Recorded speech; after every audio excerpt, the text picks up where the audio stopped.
ಉತ್ತರ ಭಾರತ ಭಾರೀ ಪ್ರವಾಹದಿಂದ ಕಂಗಾಲಾಗಿದೆ. ಇದರಿಂದ ಪುಣ್ಯಕ್ಷೇತ್ರಗಳಿಗೆ ತೆರಳಿದ ಭಕ್ತರ ಬಗ್ಗೆ ಕುಟುಂಬದವರಿಗೆ ಆತಂಕ ಮೂಡಿದೆ. ಕೇದಾರನಾಥದಲ್ಲಿ ಗುಡ್ಡದಿಂದ ಬೃಹತ್ ಬಂಡೆಕಲ್ಲು ಉರುಳಿ ಬಿದ್ದು ಸ್ವಲ್ಪದರಲ್ಲೇ ಪಾರಾದ ದಕ್ಷಿಣ ಕನ್ನಡ ಜಿಲ್ಲೆಯ ಉಪ್ಪಿನಂಗಡಿ ಯಾತ್ರಾರ್ಥಿಗಳ ಜೊತೆಗೆ ಉಡುಪಿಯ ಒಬ್ಬ ಪ್ರವಾಸಿಗರು ಕೂಡ ಬಚಾವಾಗಿದ್ದಾರೆ. ಕೇದಾರನಾಥ ದರ್ಶನ ಪಡೆದು ಹಿಂದಿರುಗ್ತಾ ಇದ್ದ ವೇಳೆ ಕಣಿವೆಯಲ್ಲಿನ ಗುಡ್ಡದಿಂದ ಬೃಹತ್ ಬಂಡೆಕಲ್ಲು ಕುಸಿದು ವಾಹನಗಳ ಮೇಲೆ ಬಿದ್ದಿದೆ. ಪರಿಣಾಮವಾಗಿ 5 ಯಾತ್ರಾರ್ಥಿಗಳು ಮೃತಪಟ್ಟು ಕೆಲವರು ಗಾಯಗೊಂಡಿದ್ರು. ಆ ಘಟನೆ ಮಂಗಳವಾರ ಸಂಭವಿಸಿದ್ದು. ಈ ವೇಳೆ ಉಪ್ಪಿನಂಗಡಿಯ ಯಾತ್ರಾರ್ಥಿಗಳ ತಂಡ ಸ್ವಲ್ಪದ ಅಂತರದಿಂದ ಪಾರಾಗಿದ್ದಾರೆ. ಉಪ್ಪಿನಂಗಡಿಯ ಕೃಷ್ಣ ಶೆಣೈ ನೇತೃತ್ವದ ತಂಡ ಸೋಮವಾರ ಕೇದಾರನಾಥನ ದರ್ಶನ ಪಡೆದು ಹಿಂದಿರುಗುವ ವೇಳೆ ಈ ಘಟನೆ ಸಂಭವಿಸಿದೆ.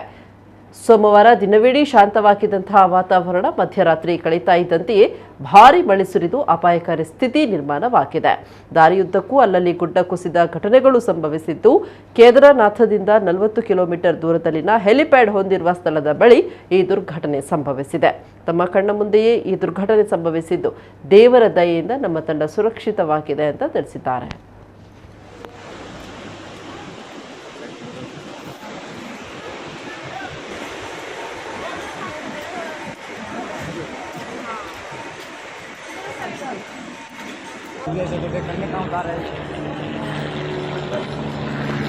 ಸಂಗಮ ಕ್ಷೇತ್ರ ಉಪ್ಪಿನಂಗಡಿಯಿಂದ 12 ಜನ ಯಾತ್ರಾ ತಂಡ ಚಾರ್ಧಾಮ್ ಯಾತ್ರೆ ಹಾಗೂ ಪಂಚಕೇದಾರ ಯಾತ್ರೆಗೆ ಬಂದಿದ್ದೇವೆ. ಅದರಲ್ಲಿ 11 ಜನ ಗಯಪದ ಕ್ಷೇತ್ರ ಉಪ್ಪಿನಂಗಡಿ ಆಸುಪಾಸಿನವರು, ಒಬ್ಬರು ಉಡುಪಿ ಜಿಲ್ಲೆಯಿಂದ ಬಂದಿದ್ದಾರೆ. ಹಾಗೆ 12 ಜನ ನಮ್ಮ ಯಾತ್ರಾ ತಂಡ ಮೊದಲಿಗೆ ಮಂಗಳೂರಿಂದ ಡೆಲ್ಲಿಗೆ ಬಂದು, ಡೆಲ್ಲಿಯಿಂದ ಹರಿದ್ವಾರಕ್ಕೆ ಬಂದು ಪವಿತ್ರ ಗಂಗೆಯಲ್ಲಿ ತೀರ್ಥ ಸ್ನಾನ ಮಾಡಿ, ಅಲ್ಲಿಂದ ಯಮುನಾ ನದಿಯ ಉಗಮ ಸ್ಥಾನವಾದ ಯಮುನೋತ್ರಿಗೆ ಹೋದೆವು. ಅಲ್ಲಿ ಪವಿತ್ರ ಯಮುನೆಯಲ್ಲಿ ತೀರ್ಥ ಸ್ನಾನ ಮಾಡಿ ಮಾತೆ ಯಮುನೆಯ ದರ್ಶನ ಮಾಡಿ, ಅದರ ನಂತರ ಉತ್ತರ ಕಾಶಿಗೆ ಬಂದು, ಕಾಶಿ ವಿಶ್ವನಾಥ ದೇವರಿರುವ ಜಾಗ ಉತ್ತರ ಕಾಶಿಯಲ್ಲಿ ಆ ದೇವರ ಒಂದು ದರ್ಶನ ಮಾಡಿ, ಅಲ್ಲಿಂದ ನಾವು ಗಂಗೋತ್ರಿಗೆ ಹೋದೆವು. ಗಂಗಾ ನದಿಯ ಉಗಮ ಸ್ಥಾನವಾದ ಗೋಮುಖದಿಂದ ಮುದ್ದು ಬರುತ್ತೆ ಗಂಗೆ ಗಂಗೋತ್ರಿಗೆ. ಹಾಗೆ ಗಂಗೋತ್ರಿಯಲ್ಲಿ ನಾವು ತೀರ್ಥ ಸ್ನಾನ ಮಾಡಿ, ಅಲ್ಲಿ ಮಾತೆ ಗಂಗೆಯ ದರ್ಶನ ಮಾಡಿ, ಅಲ್ಲಿಂದ ಸೀದಾ ಕೇದಾರನಾಥ ಯಾತ್ರೆಗೆ ಹೊರಟೆವು. ದಾರಿ ಮಧ್ಯೆ ಗೌರಿಕುಂಡ ಅಂತ ಸಿಗ್ತದೆ. ಕೇದಾರನಾಥಕ್ಕೆ ನಡೆದುಕೊಂಡು ಹೋಗುವ ಒಂದು ಅದು ಲಾಸ್ಟ್ ಕೊನೆಯ ಸ್ಥಳ ಅದು. ಅಲ್ಲಿಂದ 20 ಕಿಲೋಮೀಟರ್ ಹಿಮಾಲಯದ ಕೇದಾರನಾಥಕ್ಕೆ ನಡೆದುಕೊಂಡು ಹೋಗಬೇಕು.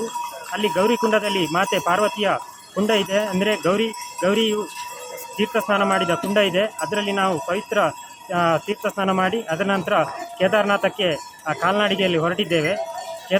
ಗೌರಿಕುಂಡದಿಂದ ಕೇದಾರನಾಥಕ್ಕೆ ಬರುವಾಗ 7 ಕಿಲೋಮೀಟರ್ ದೂರದಲ್ಲಿ ರಾಂಬಾಡ ಅಂತ ಸಿಗ್ತದೆ. ಅಲ್ಲಿ ನೀವು ನೋಡ್ಬೋದು, ನೋಡಿ ರಾಂಬಾಡ ಅಂತೇಳಿ.